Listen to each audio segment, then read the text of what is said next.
Seguindo seu caminho efeito ioiô do crescimento espiritual pergunta, estudo seus livros e vídeos, assim como os de outros professores e guias espirituais há anos. Faço reiki e também medito. A questão é que, apesar de todo esse trabalho interior, não consigo manter um estado de paz por longos períodos. Às vezes me sinto cheio de paz, livre do medo e grato por tudo que tenho. Eu vivo, mas, sem saber por quê, começo a ter recaídas aos velhos padrões, aos velhos medos, e aí o resto das minhas atitudes egoístas volta. A questão é que, quando estou para baixo, quase não encontro energia para aplicar as técnicas e ferramentas que aprendi, como se uma parte de mim não quisesse estar bem. Sinto uma forte resistência interior quando surge a negatividade, e aí começo a culpá-la por razões externas. Tento estar presente, meditar, respirar, mas me parece que não consigo controlar meu estado geral. Como se, quando estou para baixo, isso tivesse acontecido como um acidente, e quando me sinto bem também. Às vezes sinto que minha mente capta tudo aquilo que aprendo para me sentir bem e converte em um objetivo mental e, então, perde o poder sobre mim. Quaisquer ideias ou visões externas do que acontece comigo seria muito útil. Resposta: essa experiência de vai e volta entre o ego e a paz espiritual é a oscilação padrão pela qual a alma passa no momento da troca de identidade do eu falso para o eu verdadeiro. Você está no caminho certo, portanto, não se preocupe com o fato do seu progresso não acontecer rápido bastante ou da maneira que você achou que deveria. O julgamento sobre o ritmo de sua evolução é, em si, proveniente de sua mente ego. Seu eu mais elevado sabe que tudo está acontecendo exatamente como deve. Essa inteligência universal governa a sua evolução sob uma ótica mais ampla, que vai além dos detalhes e dramas dos seus altos e baixos, das vitórias e recaídas. Sua essência pura orquestra sem falhas cada pequena circunstância em direção ao seu despertar pleno, independentemente do quanto ela possa se sentir emocionalmente melancólica ou sombria, às vezes. O seu eu mais elevado está fora do controle do ego, portanto, confie que ele esteja orientando todo o processo de forma perfeita. O que você está fazendo no momento, por meio da meditação, da respiração, e permanecendo presente são exatamente todas as ações certas para ajudá-lo a trazer mais consciência para as áreas condicionadas da sua vida. Tudo o que você precisa fazer é continuar isso com mais paciência, amor e alegria durante toda a jornada. Hierarquia espiritual pergunta, estudo vários caminhos espirituais há mais de 20 anos e incorporei ideias, meditações e práticas, conforme o meu eu mais elevado foi me conduzindo, incluindo alguns de seus ensinamentos. Venho tentando conciliar os conceitos de uma hierarquia espiritual e um caminho de iniciação que inclui várias regras e códigos de conduta, como em alguns dos trabalhos de J. Krishnamurti Bair de T. Spalding, com o que estou lendo em seu livro Como Conhecer Deus. Você abraça o conceito de uma hierarquia espiritual que exige que os iniciantes sigam regras específicas, ou você acha que, neste novo milênio, estamos superando isso em termos e rumando mais em direção a uma abordagem que permite tudo, sem regras, exigências e testes para passar para níveis mais elevados de iniciação? Tem algum outro livro, seu, que você gostaria de recomendar, além de Como Conhecer Deus, que pudesse me ajudar com essa questão? Obrigado. Resposta: para obter o sucesso do caminho espiritual é preciso que cada um siga o desdobramento sequencial da sua consciência de acordo com as fases de desenvolvimento inerentes estruturadas dentro dela. Portanto, embora os princípios fundamentais de transformação possam estar situados em todo o crescimento espiritual de diferentes pessoas, não acredito que um processo de ensinamento hierárquico rigoroso seja eficaz para todas as pessoas. Os diferentes pontos de partida dos indivíduos, assim como a grande variedade de estilos de aprendizagem e visões de mundo espiritual que as pessoas têm, todos tornam impraticável que se imponha uma metodologia cultural de regras e etapas que seja significativa e aplicável para todo mundo. Em vez de se concentrar nos temas das lições a serem aprendidas, nas provas de iniciação ou na procura de um mestre a quem se entregar, como diz Spalding, hoje em dia, acho que é mais importante ter uma prática espiritual autossuficiente que lhe permita despertar de dentro de si.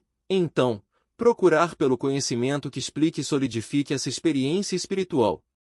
Esse processo de deixar que sua experiência conduza o caminho para uma compreensão mais profunda é útil, uma vez que te impede de deixar que sua compreensão espiritual fique à frente da sua experiência, da sua realidade. Quando isso acontece, é fácil confundir o crescimento espiritual com sua ideologia ou filosofia. Falando a verdade, pergunta, Deepak, se vejo os esquemas do ego em outras pessoas, devo cortar tão profundo quanto gostaria que os outros fizessem com o meu? É mais reconfortante fazer as pessoas se sentirem bem, trazer um sorriso em seu rosto, etc. Ou é o meu ego que de alguma maneira me engana nesse caso? Tive medo de ferir outras pessoas por muito tempo e, agora, vejo que a dor que eu geraria só mostraria onde elas teriam trabalho a fazer. Isso é o que faço comigo mesmo, isso é o que faço com minha família e, com muito cuidado, com as pessoas com quem trabalho.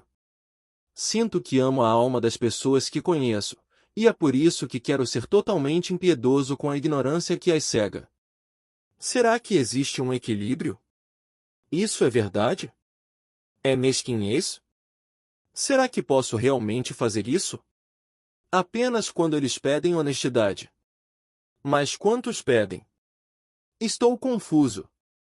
Resposta: há certos momentos em que ser brutalmente honesto pode ser a resposta apropriada e afetuosa, mas não recomendo adotar isso como posição geral ou um papel que você sempre desempenhe. Encontrar um jeito amável de falar a verdade é importante, e só porque você aprecia a exposição dos esquemas do seu próprio ego, não significa que os outros venham a se beneficiar com suas percepções do mesmo modo. Frequentemente, comentários bruscos, não importa o quão verdadeiros sejam, são interpretados como um ataque, portanto, só aumentam o sofrimento, e a questão é desviada de forma defensiva. Gentileza e ternura não significam que devamos aplacar a ignorância para evitar balançar o barco. Apenas deixe que sua verdade seja orientada, acima de tudo, pelo amor, e não pela autojustiça ou pelo entusiasmo, e deixe fluir a partir disso. Há até momentos em que a verdade não precisa ser falada para que sua influência seja sentida. Prazer pergunta: como se deve ver o prazer no caminho espiritual? Como é possível desapegar-se da dualidade do prazer-dor, quando parece que a vida sem prazer é superficial e insatisfatória? Existe diferença entre sentir prazer do lado do ego em oposição ao prazer que vem da satisfação do espírito e, se houver, como podemos perceber a diferença? Resposta: o prazer é uma das maiores motivações da nossa evolução espiritual. No entendimento védico, há 4 objetivos ou funções principais da vida: Dharma, Artha, Kama e Moksha. Dharma significa cumprir nosso propósito de vida de acordo com nossa natureza. Artha é nossa motivação para o conforto, a abundância e a riqueza. Kama a ação adotada para o prazer, para satisfazer desejos. Moksha é nossa vontade de liberdade ou libertação. Nesse modelo, o prazer é visto como uma força saudável alinhada com essas outras tendências, que nos traz maior alegria, liberdade e propósito. É óbvio que, se o prazer é perseguido em excesso ou simplesmente para o seu próprio bem, pode levar a um desequilíbrio e a uma sensação de vazio. O desapego não significa que não nos permitimos sentir prazer. O desapego é de fato apenas o elemento moksha de consciência presente com outra experiência. Portanto, a consciência pode permanecer livre da influência de ligação da ação mesmo enquanto desfruta de algo como um belo pôr do sol ou uma manga doce. Crescimento espiritual pergunta: meu crescimento espiritual até agora me permitiu ter uma relação mais suave, mais misericordiosa e afetuosa com minha família imediata e estendida, e sou muito grato por isso. Sou o único da minha família que pratica uma rotina diária de meditação e ativamente persegue um caminho espiritual que difere da nossa fé católica romana padrão. Sempre tive um leve desejo de dedicar a vida ao meu desenvolvimento espiritual, usando minhas férias anuais para ir a retiros de meditação ou para me tornar professor de meditação em tempo integral, mas, no momento, sinto que é inapropriado em função de eu ter uma família jovem e uma esposa adorável, e querer passar meu tempo de férias com eles, além de lhes prover um padrão de vida confortável. Minha pergunta tem a ver com um indivíduo dentro de uma família ou um grupo social que se desenvolve espiritualmente mais rapidamente do que o resto do grupo. Existe uma chance de que ele queira seguir em frente para outras coisas e deixar os outros para trás, por assim dizer? Suponho que seja semelhante ao sistema de casta na Índia, se meu entendimento sobre isso for preciso, em que os homens na classe Brahman geralmente criam sua família e, depois, seguem em frente para viver uma vida de solidão e desenvolvimento pessoal. Resposta: a tradição de passar da fase de chefe de família para uma vida de retiro não é tanto uma questão de casta, mas uma questão de passar por diferentes fases da vida. O princípio da vida de um estudante é tradicionalmente seguido da fase de chefe de família, depois da semi-reclusão, conhecida como a fase do morador da floresta e, finalmente, da sannyasa ou renúncia plena. Os diferentes valores de crescimento espiritual essenciais para o nosso desenvolvimento holístico estão sendo estruturados em cada uma dessas fases. As pessoas podem viver fora dessas fases conforme as necessidades individuais e a jornada espiritual pessoal. Entretanto, antes de decidir sair ou pular uma fase, certifique-se de que atingiu todo o conhecimento e experiência que pretendia aprender nessa fase. Crescer mais rapidamente do que o restante da sua família não vai necessariamente fazer com que você queira seguir em frente e deixá-los mais cedo. Isso tem mais a ver com sua responsabilidade ou disposição. Veja se você consegue encontrar esse maior foco em uma vida espiritual dentro da meditação e da disciplina espiritual que tem no momento presente. Como você presta total atenção ao seu desenvolvimento espiritual presente, o que quer que precise ocorrer vai se desdobrar no momento perfeito. Reincidência pergunta: sei que estar no caminho espiritual não é como estar em uma estrada em linha reta para cima, mas como devo lidar com derrapagens alarmantes quando sinto que cheguei muito longe? Por exemplo, readquirir o hábito de fumar cigarro anos depois da primeira tentativa e abandoná-lo imediatamente, e sabendo muito bem mal desse hábito.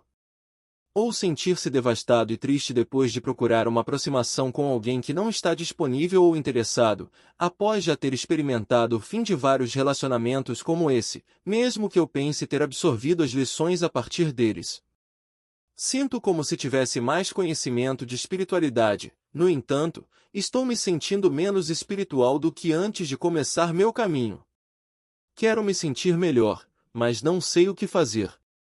Resposta: se sentimos uma antiga perda com uma nova tristeza, significa que ainda existem algumas áreas não lamentadas que precisam de cura, e esses incidentes se apresentam como oportunidades para restabelecer relações com o processo terapêutico natural, de modo que possamos abordá-lo.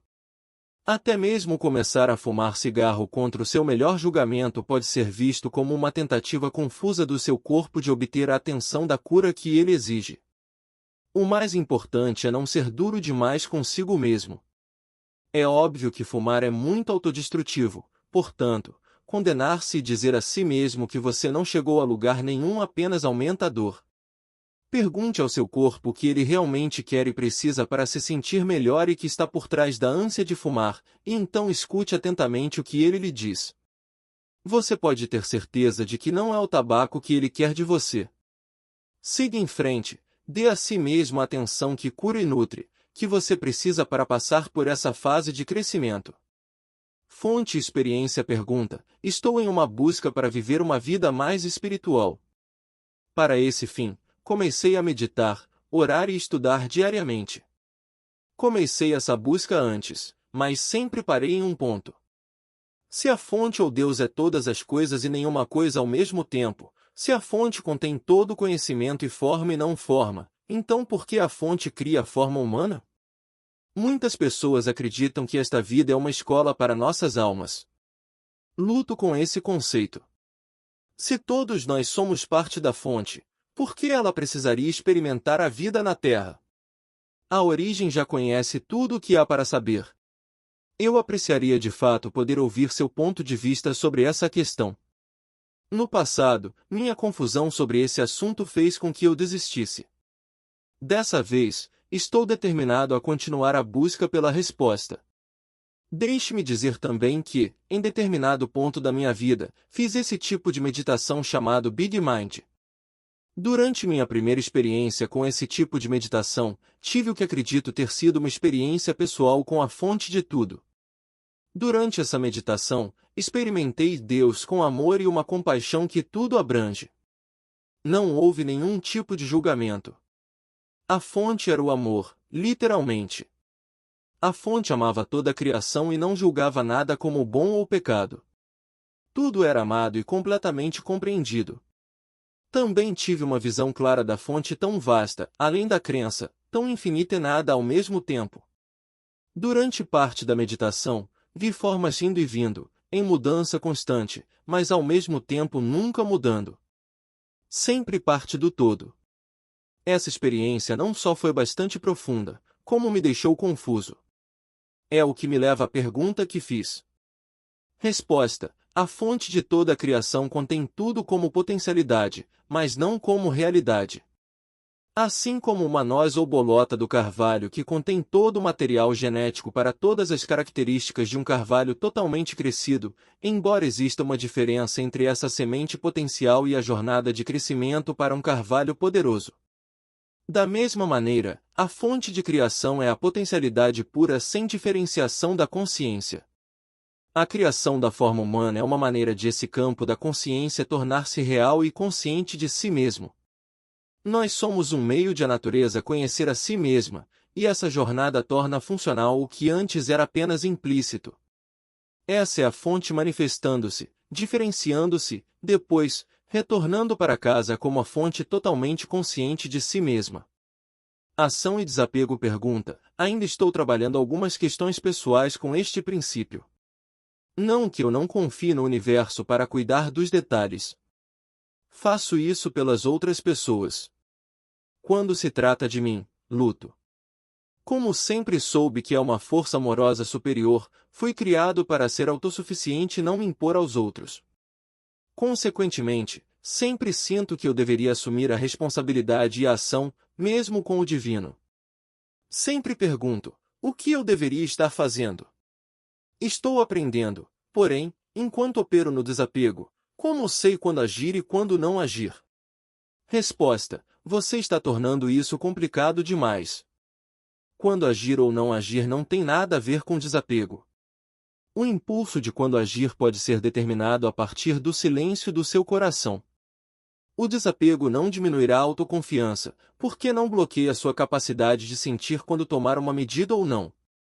O desapego significa apenas que não estamos presos ao fruto da ação, não quer dizer que não agimos.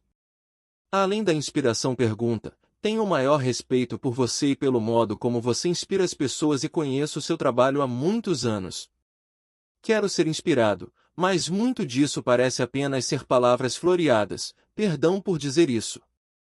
Em outros termos, dizer às pessoas que todas elas são seres espirituais maravilhosos e que tudo está sendo cuidado. No entanto, conheci muitas pessoas da nova era viciadas em ler material inspiracional e ainda assim bastante neuróticas. Sinto-me agora como se estivesse do lado de fora olhando para dentro. Talvez eu tenha me tornado um pouco cínico, ainda sei que sou espírito, mas perdi a experiência regular para provar isso para mim mesmo, um lugar estranho para estar. Passei anos em ashrams e estive envolvido com várias práticas espirituais, e decidi parar há cerca de 10 anos, então estou agora procurando uma maneira prática de seguir em frente com os pés no chão. Poderia me oferecer algum conselho, por favor? Resposta: parece que você está pronto para aplicar o que suas práticas espirituais cultivaram. No presente momento, lançar-se em algum tipo de serviço ativo de auxílio a outros, ou algum esforço criativo será mais produtivo para sua evolução do que ler livros inspiracionais, ou voltar para um ashram. Suspeito que, como outros que passaram muitos anos ou mesmo décadas meditando e estudando tradições espirituais, você alcançou um ponto de saturação, portanto, precisa sair, implementar e estabilizar esse nível de consciência cultivado por tantos anos. Inspiração e metafísica não são o que você precisa agora. Você precisa pular para a atividade que ajude os outros diretamente.